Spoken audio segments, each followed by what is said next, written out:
के प्रारंभ में सर्वप्रथम गोस्वामी पाद ने भगवान शंकर की वंदना की।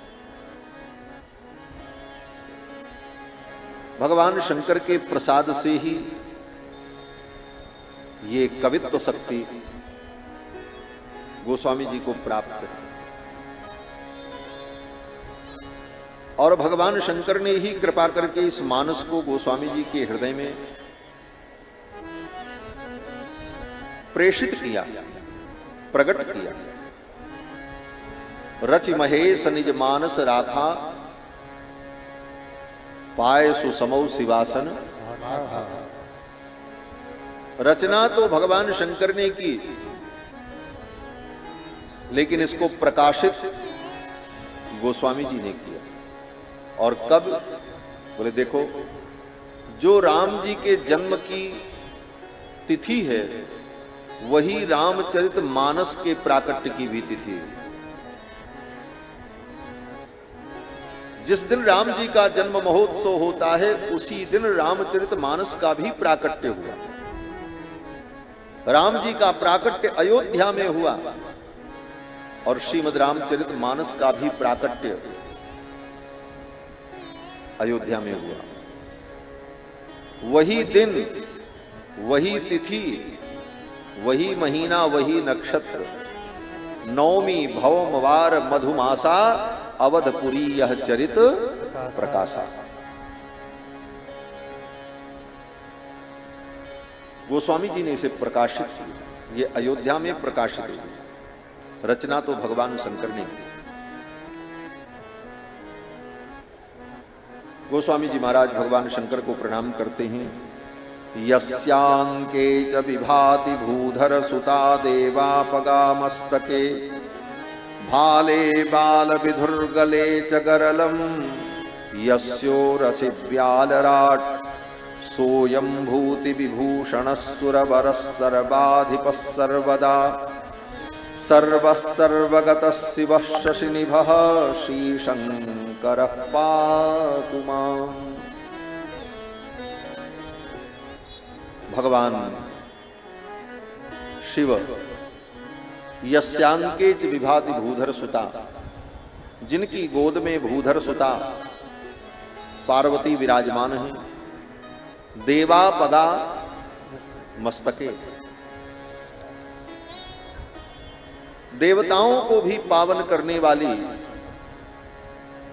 देव सरिता गंगा जिनके मस्तक पर शोभा को प्राप्त होती हैं, भाले बाल विधु, जिनके भाल पर मस्तक पर बाल विधु द्वितीया का चंद्रमा शोभित होता है, और जिनके गले में गरलम, जिनके गले में विष के कारण नीलापन प्रकट हो गया। विष को भगवान शंकर ने अपने गले में धारण किया। समुद्र से जब विष निकला, समुद्र मंथन से, तो देवताओं ने कहा इस विष से कोई बचेगा तब ना अमृत पिएगा, अब तो सबको मरना है। तो भगवान नारायण ने कहा कि महादेव से प्रार्थना करो इस विष का वो पान करें। सब ने जाकर के महादेव से प्रार्थना की। भगवान शंकर आए, पार्वती जी ने मना किया, बोले महाराज ये देवता बड़े चतुर हैं, अमृत निकलता तो आपको बुलाने ना आते, विष निकला तो आपको विष पिलाने के लिए आ गए, और आप इतने भोले भाले हो, भोलेनाथ हो, इन देवताओं के कहने पर विष पीने के लिए चल पड़े। भगवान शंकर ने कहा मेरे विष पीने से संपूर्ण संसार का हित हो, और परहित से बड़ा इस धरती पर कोई धर्म नहीं। परहित सरिस धर्म नहीं, पर पीड़ा सम नहीं अधमाई। भगवान शंकर ने कहा परहित से बढ़कर के तो कोई धर्म नहीं। भगवान शंकर आए और उस विष को उठा करके अपने करतल में ले लिया। आजकल लोग, तो एसी बंद कर दो भैया, आजकल लोग भगवान शंकर का चित्र बना देते हैं कि भगवान शंकर खप्पर में लेकर, शंख में लेकर विष पी रहे हैं। लेकिन भागवत में जो वर्णन है कि भगवान शंकर ने उस विष को अपने हाथ में ले लिया। इसे जैसे चरणामृत पिया जाता है उसी प्रकार हाथ में उस विष को भगवान शंकर ने रखा। ततः कर्तलीकृत्य व्यापी हालाहलम विषम,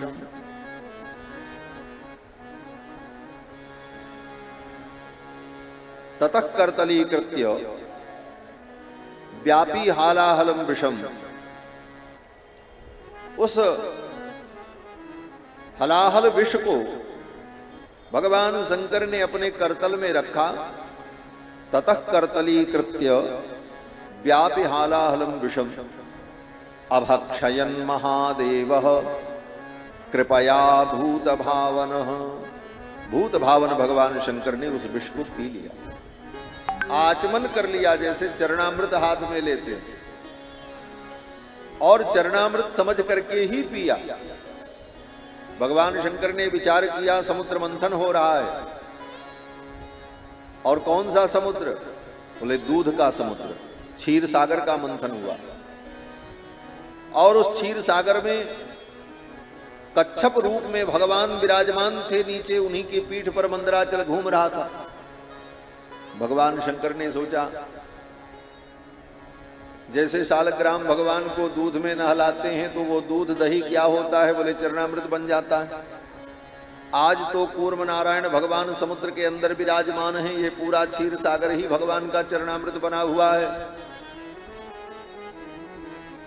और इस समुद्र से प्रकट होने वाला जो ये तत्व है, ये समुद्र का सार है, ये तो चरणामृत का सार है। और यह समझकर भगवान ने चरणामृत के समान उस अमृत को, वो विष को पी लिया। और जब पिया, पी तो लिया, लेकिन पीने के बाद याद आया, अरे अगर ये विष यहां से उतर कर नीचे गया तो हृदय में तो हमारे राम जी बैठे हैं, कहीं इस विष के कारण हमारे राम जी को गर्मी न लगे, ज्वाला न लगे, क्योंकि विष की ज्वाला तो बड़ी कठिन होती। हृदय में राम जी हैं। हस्ते चमाला हृदय राम तत्वम, भगवान शंकर के हाथ में सदा माला रहती है, जपते रहते थे। और हृदय में राम तत्व, जिह्वाग्रभागे बर राम मंत्रम, और जिह्वा के अग्रभाग पर राम नाम।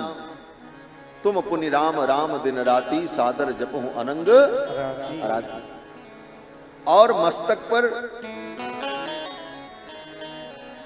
बोले यन्मस्तके राघव पाद तीर्थम, राम जी के चरणों का पाद तीर्थ गंगा सदा भगवान शिव के मस्तक पर रहती है। भगवान शंकर ने सोचा, अगर ये विष भीतर गया तो हृदय में विराजमान राम जी को पीड़ा होगा, और अगर ये विष मैंने बाहर निकाल दिया तो संसार के लोग मर जाएंगे, तो क्या करें? बोले न बाहर किया न भीतर जाने दिया, बीच में ही रोक लिया कंठ में, नीलकंठ कहलाया गरलम। पार्वती जी ने कहा, ये विष पियोगे अनर्थ हो जाएगा। भगवान शंकर ने कहा, भीतर राम है और कंठ में विष, दोनों मिलकर के क्या होगा? बोले विष और राम दोनों मिलकर के विश्राम हो जाएगा, हमें विश्राम की प्राप्ति होगी, संसार सुखी हो जाएगा। ऐसे भगवान भूत भावन शंकर ने विषपान किया, इसलिए उनका कंठ नील हो गया, नीलकंठ।